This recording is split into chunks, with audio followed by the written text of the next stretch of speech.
game wasn't won by the man who made that touchdown. It was won by a team, and every man on the team had a share in winning it. We're playing another kind of a game now, only this one isn't for fun. It's for keeps.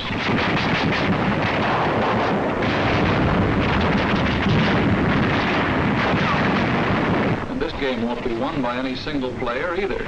It'll be won by a team. A team called the United Nations. The ball will be carried by the men in the backfield. The tough little guy from China, Big Joe, Russia, John, Britain, and a guy called Yank, the 4 greatest backs in the world. So let's take a look at the men who carry the ball with us. Who are they? How do they live? What makes them tick? Let's start with the one that's toughest to understand, the one we know just enough about to confuse us, John Britain. Here's where he lives. A little island no larger than the state of Idaho. 500,000 people live in Idaho. 96 times that many live in Britain. The Nazis and the Japs scream about Lebensraum, living space. But there are more people on a square mile of Britain than a square mile of Germany or Italy or Japan.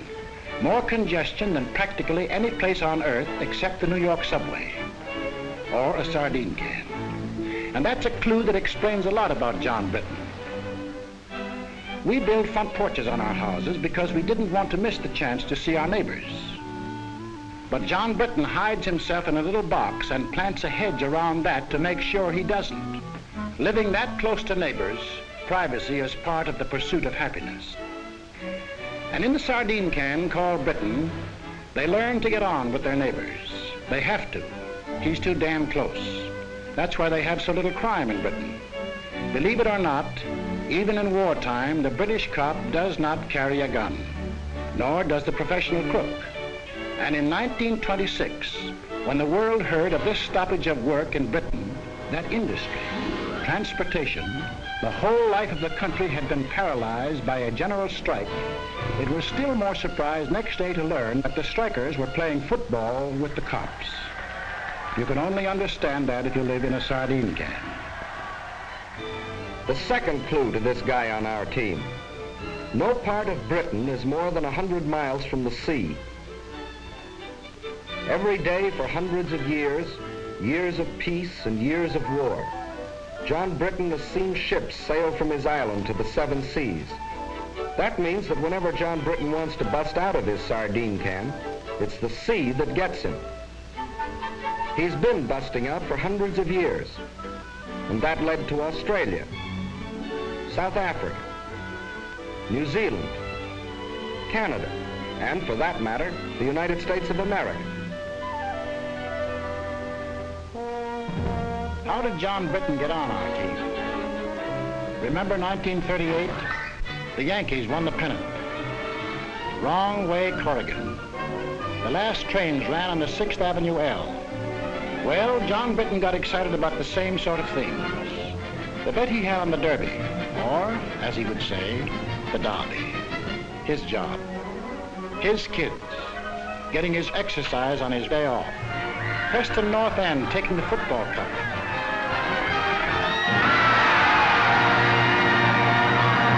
Only 300 miles away, people were cheering another kind of event.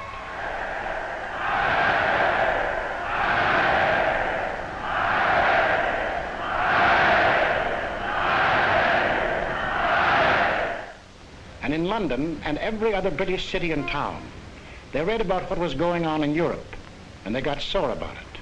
But they were also pretty well determined to keep it none of their business. Then, this looked bad. The Czechs had a mutual assistance pact with France, and France had one with Britain. This might mean war, even though everyone was anxious to avoid it. They'd been through one war, perhaps been wounded. Hundreds of thousands of their brothers and friends had been killed. There was nothing beautiful to them about war, and they had no desire for another. In a last desperate effort to preserve peace, the Prime Minister today flew to Munich. All was well. Britain, France, Italy, and Germany were signing a pact at Munich, a pact in which the Germans agreed they had no further territorial claims to make. It was to be peace in our time. But it turned out to be a strange sort of peace. Hitler's first move was to break the pact he had signed. Wishful thinking was ended. Now they knew something had to be done about Germany.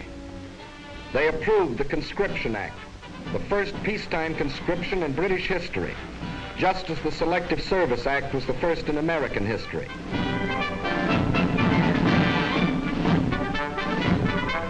The British had put their cards on the table. They had, in effect, said to Hitler, "That's enough. If you go into Poland, we'll fight." Hitler smiled. Like other would-be conquerors of Britain, Philip of Spain, Napoleon, Kaiser Wilhelm, he thought he understood the British. He didn't. The sleeping lion began to wake up. He was a pretty drowsy lion for the first 6 months of the war. He snapped and growled.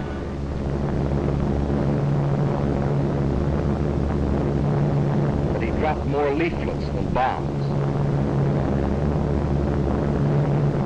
He hoped that common sense would return to the German people and that they would throw out Hitler and the German warlords. Instead,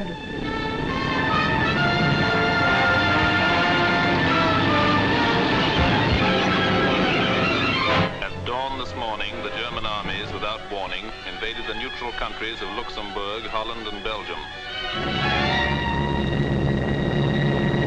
The King of the Belgians today surrendered his armies of more than 500,000 men. Marshal Pétain, as French chief of state, has asked for an armistice. The issue in France is ended. Britain was alone. Czechoslovakia occupied, Poland defeated, Denmark gone, Norway gone, Holland, Belgium, France gone. Only Britain now. Britain was alone. Hitler considered the war over. Everybody considered the war over except the British. At the 11th hour, the lion was finally aroused. We shall defend our island, whatever the cost may be. We shall fight on beaches, landing grounds, in fields, in streets, and on the hills. We shall never surrender.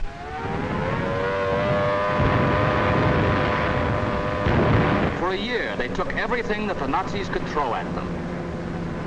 For one solid year, from June 1940 to June of 1941, they were the only major power fighting the greatest war machine in the world.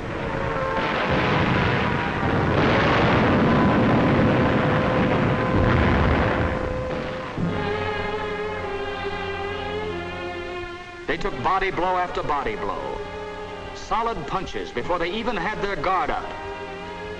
All they did was take it on the chin and hang on to the ropes. They never went down.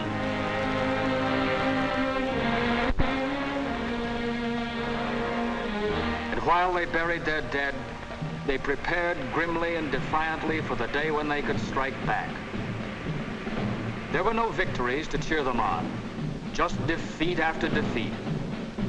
Some heroic, like the beaches of Dunkirk, or like the hills of Greece, where British soldiers landed to keep their pledge of honor to the Greek people. Landed knowing they were facing overwhelming odds. But some less glorious. Hong Kong and Singapore and Burma. But through all these long months, the British people were thinking and planning and working only for the day when they themselves could take the offensive. And that day came.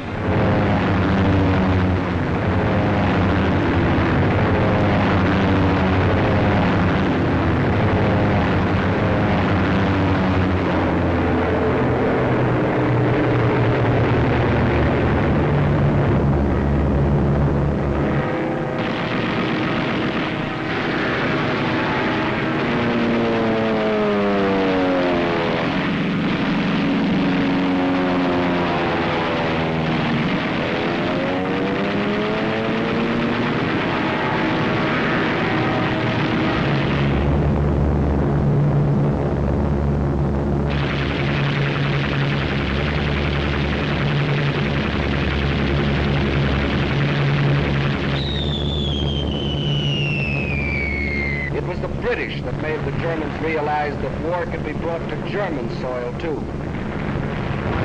Day after day, night after night.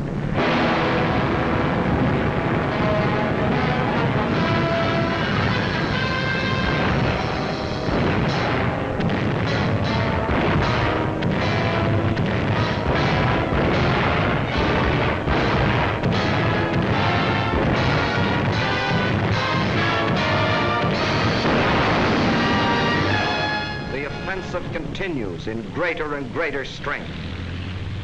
That's in the air. And on the ground, 1,500 miles away in North Africa.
$1,700 miles in 122 days. 1,700 miles of sand and wind and enemies. Once more, the people of Britain heard their church bells ring.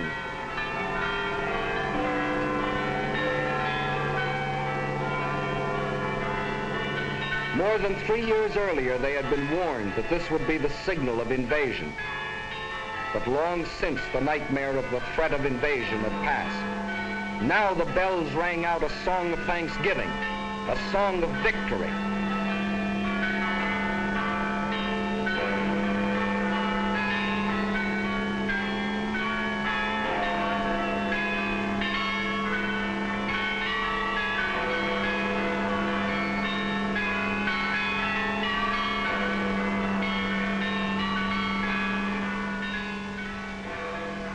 Now there's the plain and simple truth about Britain. But the fellow that calls the signals on the Axis team knows his only chance of winning is to split our team up. So his team plays a game at which they've had a lot of practice. A game which has conquered half a dozen countries for them. A game called Divide and Conquer. Men like these tell the British we aren't taking the war seriously. They tell the Russians we are letting them down. They tell the British the Russians will sell them out. And they tell us... It is manifestly ridiculous for the warmonger Roosevelt to tell the American people that they have anything in common with the British. On the contrary, they are different in every respect. Well, there are differences, that's true. For instance, we drive on the right side of the road. But in Britain, we go for baseball.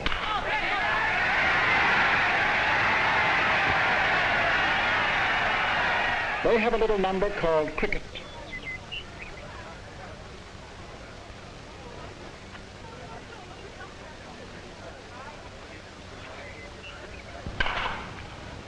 Very well played, sir. And anyone who ever drank coffee over there knows why there'll always be an England. Is your coffee all right, sir?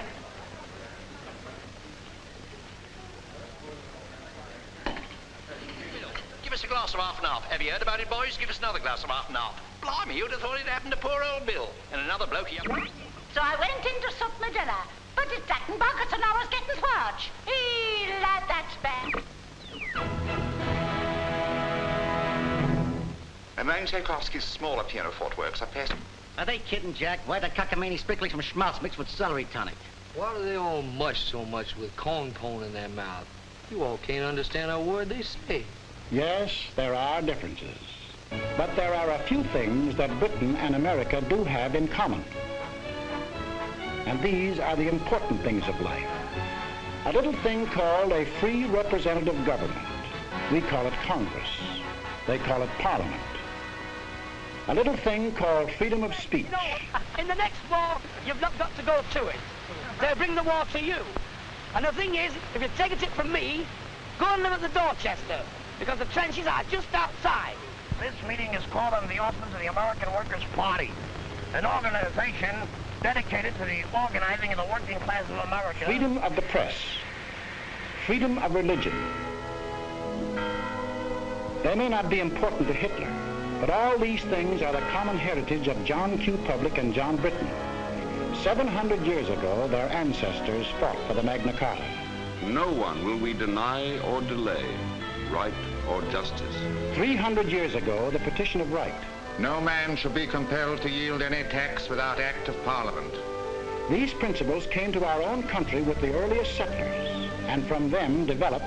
Congress shall make no laws respecting an establishment of religion, or prohibiting the free exercise thereof, or abridging the freedom of speech, or of the press, or the right of the people peaceably to assemble. We may make gags about each other's accents, but we speak the same language of freedom. Even during the American Revolution, when we were at each other's throats, the Earl of Chatham was free to say about us to the British Parliament, "You cannot but respect their cause and wish to make it your own." And that is why in the heart of London, alongside his great naval hero, Nelson, John Britton has put George Washington. And in Parliament Square, the most sacred spot in the British Commonwealth of Nations, Abraham Lincoln. Of course, Hitler doesn't like this kind of talk. His job is to sell the British that we are a nation of money grubbers and gangsters. While in the next studio, he is selling us the idea that the British are gutless and dopes. The John Q. Public and John Britton are entirely different. All right, Hitler, where are these miners? Wales or West Virginia? These farmers, Devonshire or Wisconsin? These steel workers, Sheffield or Pittsburgh? These children, American or British, they live in lands which share the same hopes, the same ideals, and unlike the poor children of Germany, in lands where the truth is free.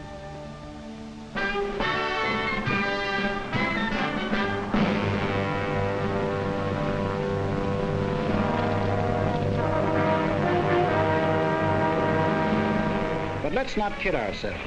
Britain is not the United States, and the United States is not Britain. For instance, we don't go in for this kind of thing. They do. But there's no mystery about that. Remember our grandmother's house? It was old-fashioned, out of date, patched and altered to suit each new generation, and filled with family relics even grandmother couldn't explain. Well, John Britton has been living in his house for a long time. And that's why to us, who live in a modern house that we built ourselves to suit ourselves, John Britton seems slow-moving and cluttered up with ancient traditions. Kings, for instance. The present king rode to his coronation in the same coach, to the same church, for the same ceremony as his ancestors did. But the job he took on is very different from theirs. There have been some changes made, for the British king can no longer make laws or impose taxes or interfere with government. He and his family work as hard as any other citizen, doing the job that the people expect of them. Today, the king is the servant of the people and not its ruler. When an American is arrested and brought to trial, the bailiff calls his case the People versus John Doe. But if such a case were called in Britain, it would be the King versus John Doe. It means the same thing. Today, the British King is the symbol of the people. The British are great fans of the fellow in Buckingham Palace, but when they sing God Save the King, they're not worrying about his health. They mean God bless the British people. And the dukes and the earls? But in 1911, the people took away the last remaining power of the lords to block the action of the people's representatives.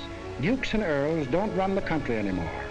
Today, there are only two people who do that. John Britton and his wife. They go to the polls, just as Mr. and Mrs. John Q. Public do here, and elect their representatives to the House of Commons. And there they fix the taxes and make the laws. And if John wanted to get rid of the lords, his representatives in Commons can at any time vote them out of existence. But John doesn't want to get rid of them.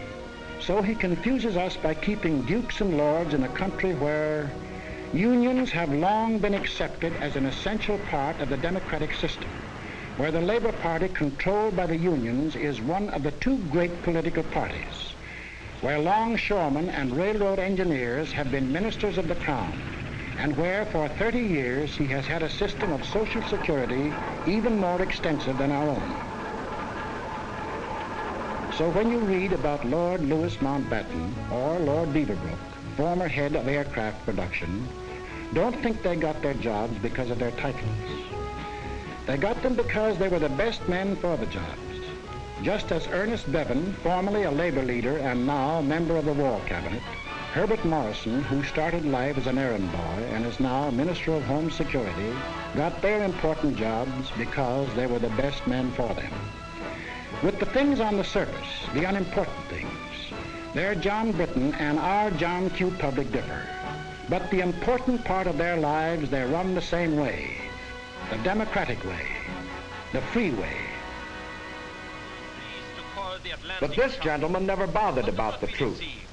And when John Britton started carrying the war to Germany, he tried a new line. The warmonger Churchill only wages this war against the German people to save the British Empire. All right, let's take a look at that one. Here's the British Empire. And here's where the Germans were headed when Britain declared war. Does that look like trying to save the empire? Tackling Germany when it was headed into Poland and toward Russia? The one direction in which there were no British possessions? After Poland fell, Hitler hinted at peace with the British. This was the perfect chance to save the empire. But it wasn't saving the empire that the British were thinking about. The position of His Majesty's government in respect of any peace offer by Hitler. We are not, in any circumstances, prepared to negotiate with him at any time on any subject. And after Britain had been on the losing end, month after month, it had another chance to save the empire. Even now, Hitler thought John Britton would make a deal. We heard the British answer. What kind of a people do they think we are? Is it possible they do not realize that we shall never cease to persevere against them until they have been taught a lesson which they and the world will never forget?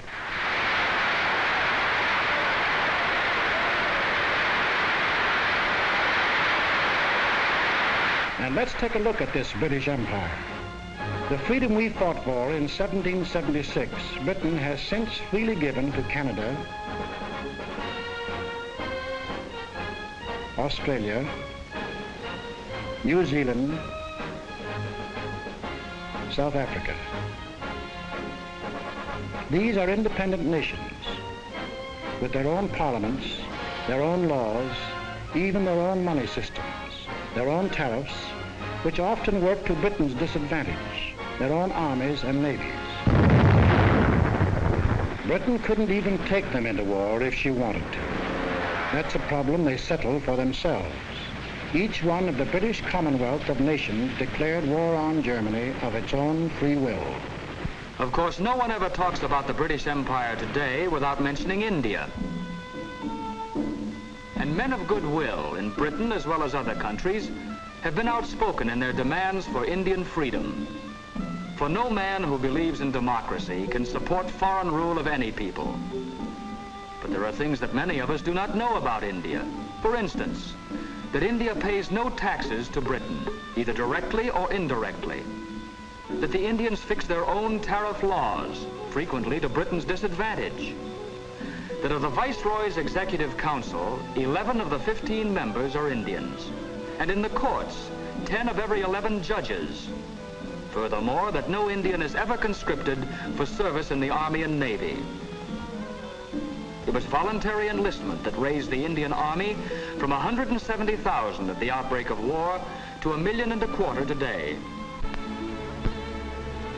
And on the subject of India, listen to the words of Field Marshal Jan Christian Smuts. He fought against the British 40 years ago, was defeated in his fight, and still became the leader of one of the British Commonwealths of Nations, Prime Minister of South Africa. India, if she will, can be free in the same way and by the same means as Canada, Australia, and New Zealand are today free sovereign states. Their peoples worked out a constitution for themselves. The same course is open to India if the peoples of India will agree about the terms of a free constitution. Freedom isn't a thing that can be imposed from without. It can only be created from within. The Indians have a responsibility to reconcile the differences that exist in the vast Indian population, with its 100 different languages, its dozens of different religions. And on March the 11th, 1942, the British government placed itself on record and promised full self-government to India if India will work out a constitution that will satisfy its people after the war is over. But during this war, military leaders agree Allied troops are needed in India as an effective bloc by the democratic world to keep the Nazis and Japs from uniting.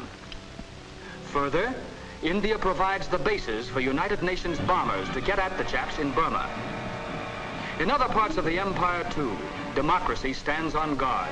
If it wasn't for the British at Gibraltar, Malta, Cyprus, Suez, Alexandria, and they're hanging on to them regardless of the cost, and their drive across Libya to Tripoli, there would have been no American landing in North Africa.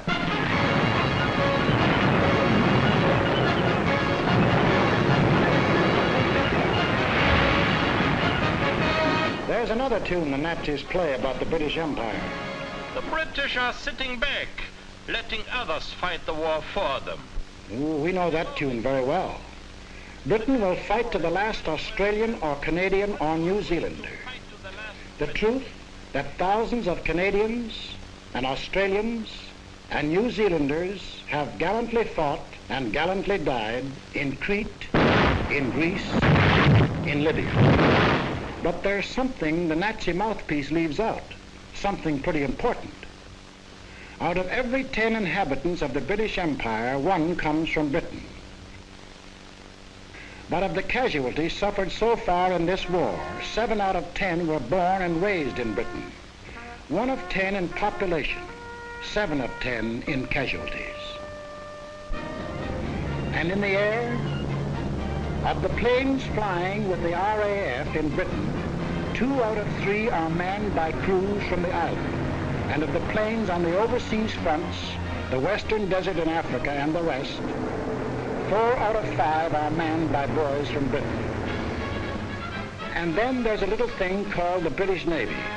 From 1588, when it licked the Spanish Armada, to 1940, when we got moving on a 2-ocean navy, the greatest battle fleet in the world. That, too, is manned almost entirely by men of Britain, the little island in the Atlantic, an island of seafarers. And the British Merchant Navy, still the greatest merchant navy in the world, in spite of all that Hitler can do. Men from every British town and village in the stokeholds of 10,000 ships, on ice-coated decks, in grimy engine rooms, men who have been torpedoed twice, 3 times.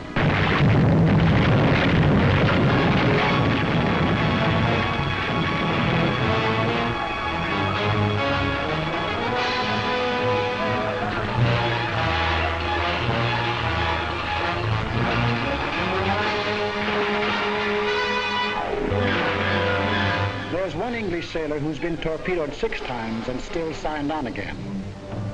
But we never hear about these things because of a curious character whose ways will never be completely understandable to an American. John Britton himself. He has an idea he shouldn't talk about himself and what he does. He calls it bad form. We call it damn silly. He'd say of a Spitfire, "Oh, she's not bad, little kite." But this man, the boss of the German Air Force, can tell us that the Spitfire has been the most deadly fighter in the world. And we certainly need an interpreter when this happens. Hello, Bob. Had a good trip? Oh, all right. All right. Except that he spent 2 days in the icy waters of the North Atlantic after being torpedoed on the way to Murmansk. See this man? His name is Whitten Brown. And this man, believe it or not, is the first man who flew the Atlantic non-stop. In 1919, 8 years before anyone else, he and John Alcock flew non-stop from Newfoundland to Ireland. But as usual, the British let it go at that, and Whitten Brown went back into obscurity. There's nothing wrong with John Britton that a correspondence course in showmanship wouldn't cure. For a moment, imagine that you're not American, but British. You'd still be in uniform. For in Britain, every man between the age of 18 and 41, unless he cannot be replaced at a vital workbench, is already in uniform. Your old man, too. He's had to quit gassing about the last war, for they're now starting to draft men up to 51. Dependents or no dependents. If you've got yourself into this mess, your draft board will say, "Frightfully sorry, old chap, but you're in the Army anyway." And your kid sister, if she isn't a sailor, or in the Air Force, or the Land Army, or a ferry pilot, or in the fire brigade, she's probably in the Army, for they've drafted unmarried women up to 30. And even if she's married, every woman up to 41 can be drafted to work in war plants. And it's a real draft, for 8 million workers, men and women, can't quit their jobs or be fired without government permission. Britain is only 20 miles from German guns and German planes. Everybody, man or woman, young or old, is in the front line.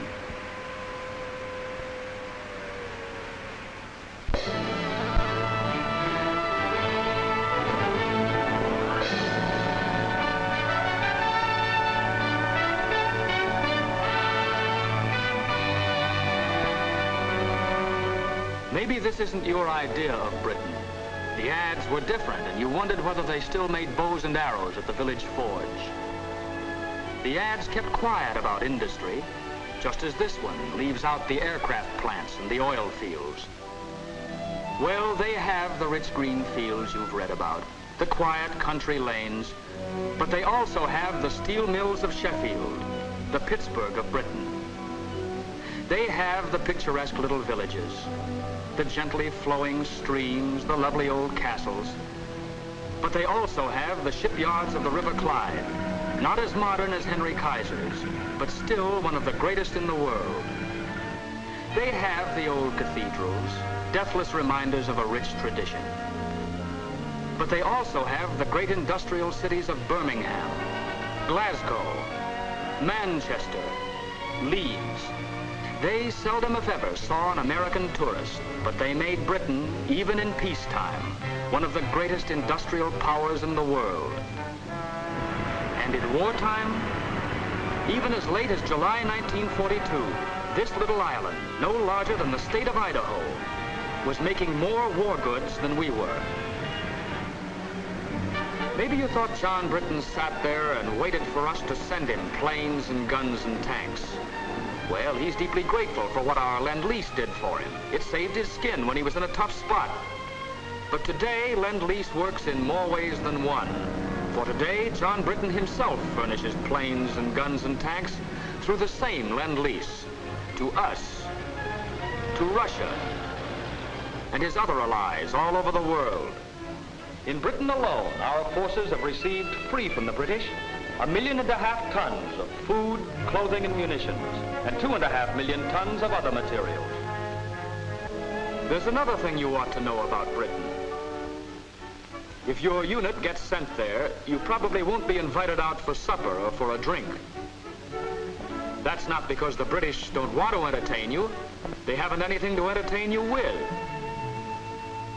Britain is mobilized for war, total war, and that means an end to civilian supplies. If you were a Britisher, you wouldn't expect your girl to use lipstick. There isn't any, except what we bring over as bait. She wouldn't be smartly dressed, for clothes are rationed, severely rationed. It's very unlikely she wears stockings, for if she bought a pair of stockings a month, that would be all the clothes of any kind she could buy. That's some rationing. We think our gas rationing is tough, but John Britton gets no gas at all. He goes to a pub to buy a bottle of whiskey. The pub keeper laughs in his face. Grain is needed for industrial alcohol. Industrial alcohol is needed for munitions. And nearly all the reserve stock of British whiskey is kept for sale to America to pay for the goods Britain buys here. For don't forget, besides Lend-Lease, Britain buys and pays for vast quantities of goods. And it was the cash purchases that Britain made before we entered the war that gave our munitions industry its start and enabled us to build it up in record time. He goes to buy a pack of cigarettes. There probably aren't any. But if there are, 2 shillings, please. That's 40 cents for a pack of cigarettes. 12 cents represent the cost of the cigarettes. The other 28, the tax paid to the government. For Britain is going all out in taxation. Nobody is making any money out of this war. Industry is paying. Excess profits tax is 100%. Labor is paying. The man who earns $33 a week pays 29% income tax. And the rich man, if there are any of them left, pays an income tax of no less than 97.5%. And then there's the little matter of food. There are not many fat men in England nowadays. But John Britton isn't kicking. He knows 1 egg a week is helping him to win the war. The British rations are the rations of a free people. They could get food as they did in peacetime from Canada, Australia. But that would take ships. And the British prefer to use the ships for supplies to Russia, planes from America, troops to the Mediterranean. To win the war, every Britisher is on short rations and has been on short rations for 2 years. Everybody except the children. They get 4 times the eggs that grown-ups do. They get all the oranges that arrive in Britain and practically all of the extra milk. For John Britton is thinking of after the war, of the new world that his children and ours will inherit. A world where there will not only be freedom of speech and freedom of worship, but also freedom from want and freedom from fear. It is not given to us to peer into the mysteries of the future. Still I avow my hope and faith, sure and inviolate, that in the days to come, the British and American peoples will, for their own safety and for the good of all, work together in majesty, in justice, and in peace. This is what the British are fighting for. They are an old people, a stubborn people, and sometimes they have moved slowly. But in 3 years of blood and sweat and tears, John Britton has found his soul.